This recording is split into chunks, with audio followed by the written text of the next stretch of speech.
Welcome to Average Arcader. I'm your host, Chuck, and today it's time for another episode of Cost to the Boss, where we calculate how big organizations and factions in video games are and how much it costs them to operate. Today, we're going to start our coverage of Fallout 4.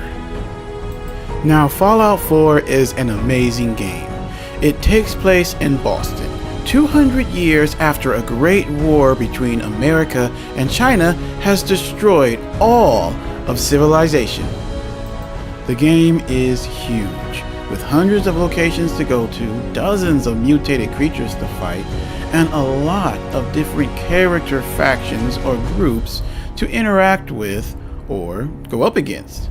In fact, there are 4 main factions, with several smaller factions scattered throughout the game. So it's going to take a while to cover everything.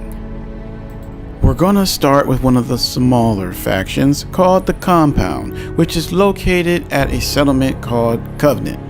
Now, for anyone who's playing through the game and has not played the quest Human Era yet, where you discover the Compound, I would suggest that you not watch yet, because I do plan on spoiling that quest later on. I'm not going to go through the whole entire quest step by step, but I will be spoiling the ending, so you've been warned.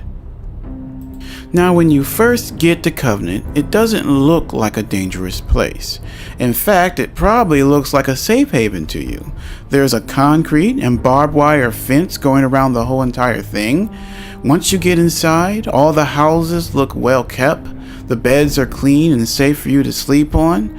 There's a general goods store and a doctor so that you can buy supplies and get medical attention. And everybody is super friendly. But with a little bit of detective work, you can discover that this place is actually a front for a very dangerous group called the Compound. Now, the Compound claims that their goal is to take down the main enemy faction of the game, the Institute. The Institute is a group of scientists who kidnap people and replace them with synths. Synths are androids that are physically identical to humans. The Compound claims that they're going to come up with a way to detect these synths so that they can find all of them and destroy them all, thus stopping the Institute. But the problem is, they're not doing this. They're not even coming close to doing this, and they know that. To show you what I mean, let's take a look at what happens when you first discover Covenant. So before you can enter into Covenant, you have to take this test called the SAFE test, where you're asked a series of questions. So let's begin. There ain't no wrong answers. You are approached by a frenzied scientist who yells, "I'm going to put my quantum harmonizer in your photonic resonation chamber." What's your response? I wouldn't worry. If he did that, it'd cause parabolic destabilization of the fission singularity. Yeah. Next. Now, this test is what they use to decide whether or not you are a synth or not. I'll let their psycho-crazy leader break down how it's supposed to work. Living synth is indistinguishable from a human by any medical test yet devised. But it turns out psychology can detect a difference. Enter the SAFE test. The test is in its infancy, but through sacrifice and perseverance, our success rate is improving. And the SAFE test works? Oh, yes. Autopsies confirm the test is getting more accurate. There's something in the questions which provokes a response from synth, but the exact trigger is elusive. So if they give you this test, and you fail it, they believe that you're a synth. What's this mean for you? Well, it means you're probably going to die. If you remember, she said that autopsies were showing that they're getting more accurate. This is because the only way to know for sure if someone's a synth is to cut open their head and see if there's a giant chip in it, thus having to kill them in order to confirm if they're right or not. So seeing that people's lives are at risk when they take this test, I bet it's pretty accurate, right? The margin of error is admittedly high, 4 or 5 false positives per synth. But one day we hope to get it to 1 or 2 false positives. 4 or 5 false positives per synth? That would mean for every synth they find, they have to take down 5 people. Do that 10 times, that's 10 synths and 50 innocent people. The test obviously doesn't work. It's no different than them just walking up to random people and guessing. So if the test doesn't work, what is the real purpose of everything they're doing here? Well, this is the real reason. This is Covenant's general goods store, and everything you see here came from the people the compound has taken out while so-called looking for synths. They take anything of value and sell it here, thus allowing them to pay for their armed guard and supply food for everyone that's here. This is exactly what raiders do. Raiders are another one of the game's main enemies. All they do is attack people to steal their stuff or force them to supply them with food and water. The people at Covenant are doing the exact same thing, only they're doing it under the guise that they're trying to find synths.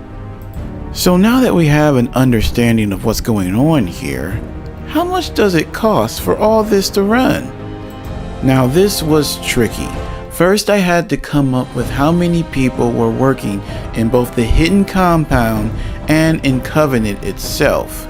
I came up with about 25 people, 13 of them being armed guards.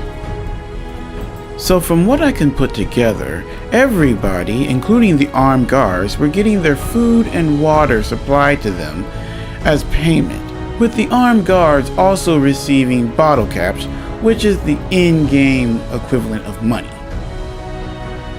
Let's count the food and water costs first.